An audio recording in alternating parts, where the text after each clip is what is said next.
ആറ്റുകാൽ ഭഗവതി ക്ഷേത്രത്തിലെ പൊങ്കാല എന്നത് വെറുമൊരു വഴിപാടല്ല. അത് ഭക്തിയുടെയും വിശ്വാസത്തിന്റെയും സ്ത്രീശക്തിയുടെയും ലോകത്തിലെ തന്നെ ഏറ്റവും വലിയ സംഗമമാണ്.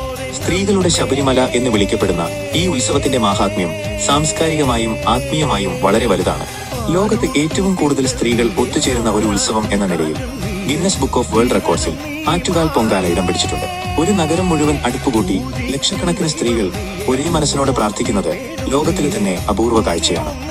ആറ്റുകാൽ ഭഗവതിയെ കണ്ണകിയുടെ അവതാരമായാണ് ഭക്തർ വിശ്വസിക്കുന്നത്. മധുരാദഹനത്തിന് ശേഷം കൊടുങ്ങല്ലൂരിലേക്കുള്ള യാത്രക്കിടയിൽ കണ്ണകി ആറ്റുകാലിലെത്തിയെന്നും അവിടെ ഒരു ബാലികയുടെ വേഷത്തിൽ പ്രത്യക്ഷപ്പെട്ട് മുല്ലൂർ തറവാട്ടിലെ കാരണവർക്ക് ദർശനം നൽകിയെന്നുമാണ് ഐതിഹ്യം. ഈ ഭഗവതിയുടെ സ്മരണയ്ക്കായാണ് പൊങ്കാല അർപ്പിക്കുന്നത്. പൊങ്കാല അടുപ്പുകൾക്ക് മുന്നിൽ ജാതിയുടെയോ മതത്തിന്റെയോ സാമ്പത്തികാവസ്ഥയുടെയോ വേർതിരിവുകളില്ല. കോടീശ്വരിയും സാധാരണക്കാരിയും റോഡരികിൽ ഒരേപോലെ നിലത്തിരുന്ന് പൊങ്കാല പാകം ചെയ്യുന്നു. പ്രപഞ്ചശക്തിക്ക് മുന്നിൽ എല്ലാവരും തുല്യരാണെന്ന വലിയ സന്ദേശമാണിത് നൽകുന്നത്. വ്രതശുദ്ധിയോടെയാണ് ഭക്തർ പൊങ്കാലയിൽ പങ്കെടുക്കുന്നത്.